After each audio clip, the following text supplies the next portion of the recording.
Quiero recibir al ingeniero agrónomo Mariano Winograd sobre las ventajas de la práctica de la frutihorticultura en sustrato, una técnica más sustentable y también más eficiente. Mariano, buenas tardes. Sebastián Shapiro lo saluda aquí en Duplex, en LV2 de Bahía Blanca. Gracias por atenderme. ¿Cómo le va? El agradecimiento es mío, Sebastián, contigo. Bueno, un gusto charlar con la gente de Bahía Blanca por tu intermedio, y qué linda introducción que hicieron acerca de la tentación, el placer, en fin, lo que implica consumir una golosina natural, ¿no? Me encanta, Mariano, lo que acaba de decir, la golosina natural. Ajá. ¿Cuándo se enamoró de las frutillas y por qué? Porque esto también tiene que ver no solamente con una elección, después hay una preferencia, uno se va consustanciando con lo que va haciendo y le va encontrando absolutamente todas las bondades, no solamente al comer una frutilla, sino a todo el proceso anterior para tenerla en la mesa. Yo tengo 66 años, decidí ser agrónomo a los 12, cuando llegué al Delta a pasar el fin de semana con mis padres, y pasó por allí alguna canoa con duraznos en unos canastos de mimbre del año 68, todavía había producción en el Delta, mi casa era en el río Carapachay, por allí estaba una quinta que se llamaba los holandeses, y la canoa era Irlanda, eran los Acteberg que cultivaban gladiolo, en fin. Desde muy chiquito quise ser fruticultor. Ahora, muchos años después, tuve un maestro francés que había sido barricadista en mayo del 68 y que luego de derrotar aquella experiencia cuasi revolucionaria se dedicó a la frutihorticultura. Y este hombre, que era sociólogo, politólogo, no era verdulero ni agrónomo, planteaba que las frutas y hortalizas nos vinculan con la etapa más remota de nuestro desarrollo como especie, lo que él llamaba una etapa precaníbal.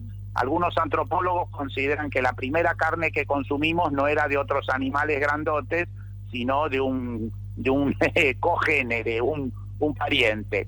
Entonces hubo un tiempo, la antropóloga alimentaria Patricia Aguirre dice que el ser humano o nuestra especie tuvo 3 transiciones alimentarias. La primera, del omnivorismo al carnivorismo, cuando bajamos de los árboles hace 1,5 millones de años y pasamos de ser Australopithecus a Homo sapiens. La segunda, la revolución de la agricultura hace unos 13.000 años, cuando aprendemos a domesticar las plantas. Y la tercera, la revolución de los azúcares, hace 300 años, cuando pasamos a depender esencialmente de grasas e hidratos de carbono, que antes eran una joya, y pasan a ser la alimentación básica. Toda esta introducción es para decir, el hombre hace millones de años iba por el bosque y se encontraba con unas pequeñas bayitas rojas, que en América del Norte eran los arándanos, en Europa eran las cerezas, y en Sudamérica eran las frutillas, porque la frutilla es una especie originaria de los bosques patagónicos, que luego se cruzó, esa era la Fragaria chiloensis, que luego se cruzó con otra especie parecida europea, y de eso salió la frutilla actual. Así que, en fin, Mariano Winograd desde los 12 años, pero nuestra especie está enamorada de la frutilla desde hace 1,5 millones. Y esto de hacerlas o sea, no en el suelo, porque en sustrato. Esto sin utilizar el suelo. Esto es una práctica que se viene haciendo. Me acuerdo en un viaje que hice a Brasil. Me dice, nosotros lo hacemos hace muchos años, me decía una persona, y en Argentina todavía no está tan metido. ¿Es así? Es así. La práctica de cultivar sin suelo también es milenaria, porque los incas construyeron suelo en Machu Picchu, los babilonios en su ciudad, y los aztecas, cuando llegaron a la laguna de Tenochtitlán, hicieron las chinampas, que hoy es Xochimilco. Hace mucho, pero muchos años, y los tanos, los genoveses de la Boca, salieron por el riachuelo y hicieron las quintas de Avellaneda. En ese caso, con tierra que sacaban de una zanja y ponían arriba en un lomo. También así fue en Machu Picchu o en Babilonia, sacaban tierra. En la medida en que se aprendió más de química y se aprendió más de riego, se empezó a conocer el tema de los fertilizantes. Nosotros le podemos suministrar a las plantas todos los nutrientes en forma química, a través de un amonio, de un nitrato, de un potasio, de un fósforo, calcio, magnesio, etcétera. En la medida que aprendimos cada vez más, en un momento empezamos a hacer agricultura sin suelo. Es necesario un soporte. Si se trata de una planta de lechuga, es apenas un caño por donde circula el agua. Si se trata de frutilla, hay que poner un sustrato. Es un material que puede ser fibra de coco, puede ser piedra, puede ser una lava volcánica, puede ser una turba, un compost, lo que sea, en donde la planta está soportada, pero el grueso de la nutrición se lo damos a través del riego. Y es cierto que en Brasil la técnica está más desarrollada que en Argentina. Ahora, si quieren, podemos, no sé cuánto tiempo tenemos, podemos discutir por qué. No, lo que le quiero preguntar antes del por qué, para que la gente se imagine cómo se prepara una instalación de estas características, cuáles son las diferencias entre una producción en sustrato y la otra tradicionalmente en la tierra. Bueno, en la medida que trabajamos en sustrato, podemos poner la planta a la altura ergonómica que nos permite trabajar. Normalmente los humanos trabajamos sobre mesas. El cocinero, el carnicero, el arquitecto, el abogado, tenemos el trabajo a la altura, digamos, entre el cuello y el ombligo. Por ahí está la altura de trabajo, ya sea sentados o parados. El agricultor, especialmente si trabaja lechuga, frutilla, plantas chiquitas, el horticultor, porque es cierto, el agricultor de trigo, de sorgo, hace todo en una máquina, pero el horticultor muchas veces tiene que estar agachado, y esto es arduo, tiene que estar o encorvado, o agachado, o arrodillado, o sentado en el suelo. Entonces, si vamos a hacer un cultivo en sustrato, en principio lo vamos a hacer a una altura que nos quede cómoda. Entonces vamos a hacer un caballete, vamos a hacer una mesada, y ahí arriba vamos a poner el sustrato, que puede venir en una bolsa, que puede venir en un cantero, que puede venir en diversas formas, y ahí vamos a poner la planta. Por otra parte, podemos hacer varios pisos. En virtud de la latitud y la incidencia de la luz que tengamos, podemos tener 2 o 3 pisos, en escalera obviamente, para que el de arriba no le quite la luz al de abajo, y en fin, en principio eso sería una quinta de frutilla en sustrato. Probablemente, como estamos poniendo más inversión por metro cuadrado, le vamos a poner un techo, le vamos a poner un invernáculo. Luego, si tenemos un invernáculo, lo vamos a tener protegido en el invierno del frío mediante un polietileno, y en el verano del exceso de insolación mediante una malla aluminizada. El riego obviamente va a ser presurizado, seguramente por goteo, y en fin, la fruta no va a tener contacto ni con la lluvia, ni con el viento, ni con el suelo. Entonces, hay diferencias, Mariano, hay diferencias en su sabor, en su morfología con las producidas en el suelo. Bueno, eso depende un poco de la nutrición, depende de la pericia del agricultor, depende de la variedad. Afirmar que porque algo es hecho en sustrato tiene mejor sabor que algo que es hecho en el suelo es un poco osado. Sí podemos decir que probablemente va a tener más sanidad, porque no va a tener el contacto con los contaminantes del suelo. Si tiene más sanidad, probablemente tengamos que aplicar menos remedios, que es la forma en que los agrónomos llamamos a los productos terapéuticos.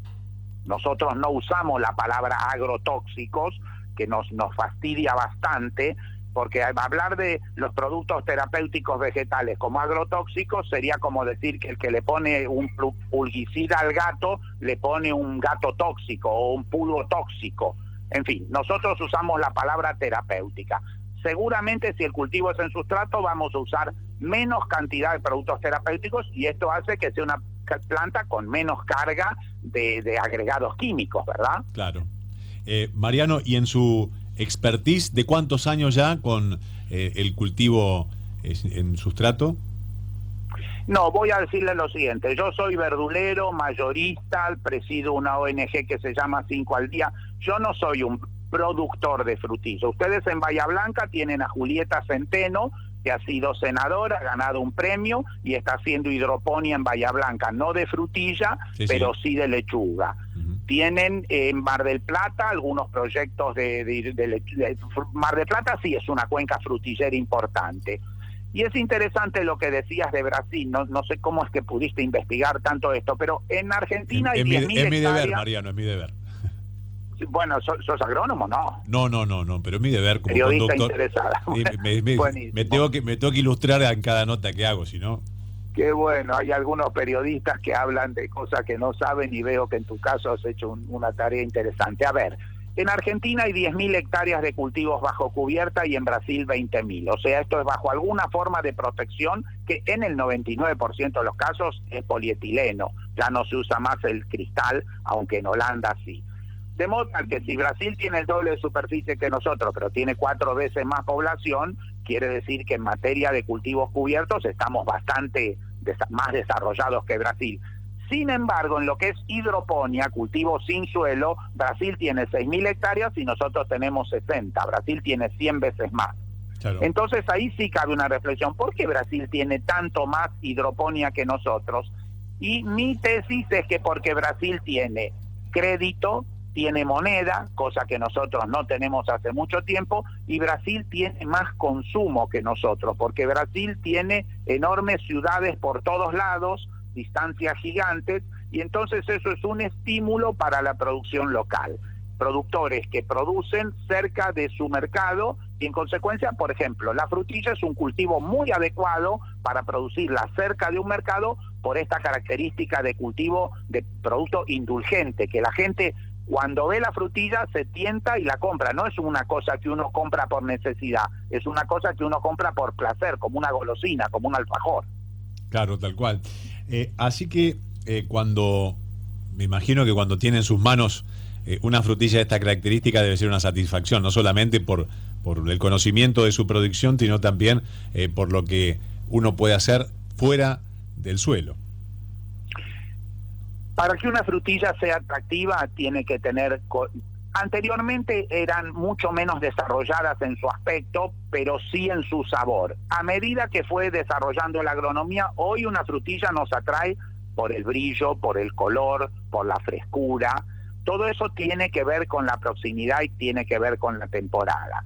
En el país las zonas frutilleras se especializan en diversas temporadas. La frutilla es un cultivo esencialmente de invierno, de la salida del invierno, no es un cultivo de verano. Entonces nos vamos más al norte para producir más temprano. En Tucumán podemos estar saliendo en julio, en Coronda podemos estar saliendo en agosto o septiembre, alrededores de Buenos Aires octubre, noviembre, Mar del Plata, diciembre, enero, Neuquén hasta febrero. Ya para esta época hay muy poca frutilla, en un momento desaparece la frutilla y vuelve a aparecer sobre el invierno. Para tenerla en los meses de abril o mayo, en principio habría que importarla, antes se hacía desde Brasil. En la medida en que se desarrollan los cultivos hidropónicos, es posible desestacionalizarla. Entonces, uno de los desafíos de un hidroponista es tener la frutilla cuando no todos la tienen. Por ejemplo, en abril, mayo. Y obviamente cuando hay menos, los precios son mayores, porque es una cuestión de oferta y demanda. Tal cual. Mariano, fue un placer charlar con usted. Gracias por meternos en este mundo tan interesante y hablar sobre esta técnica más sustentable, eficiente, que es el cultivo en sustrato de la frutilla. Le agradezco un montón. Sí.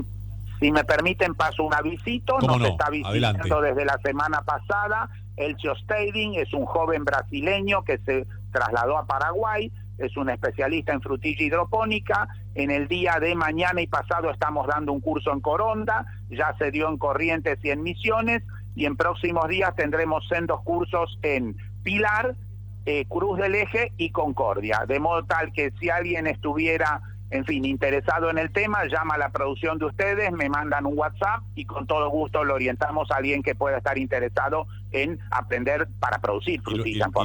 Y lo ayudo con algo que también va a ser de mucha utilidad para las personas. ¿Hay algún canal de YouTube, alguna red social, Facebook, Instagram, donde también se pueda tomar contacto o seguir los pasos de lo que se está haciendo? Me mandan un mensaje a mí por Facebook y los voy a orientar con todo gusto. Mi nombre es Mariano y mi apellido es Winograd con W. W-I-N-O-G-R-A-D-D, Winograd. Mariano Winograd, gracias por atenderme. La frutilla del postre para esta hora que se va, así que exactamente. Le agradezco muchísimo. Gracias, Shapiro, un abrazo a todos ustedes, un abrazo a Bahía Blanca, muchas gracias. Un abrazo, Mariano Winograd, quien es uno de los que realiza cultivos en Argentina en sustrato, es decir, sin la necesidad de utilizar el suelo, una técnica más sustentable y por supuesto más eficiente.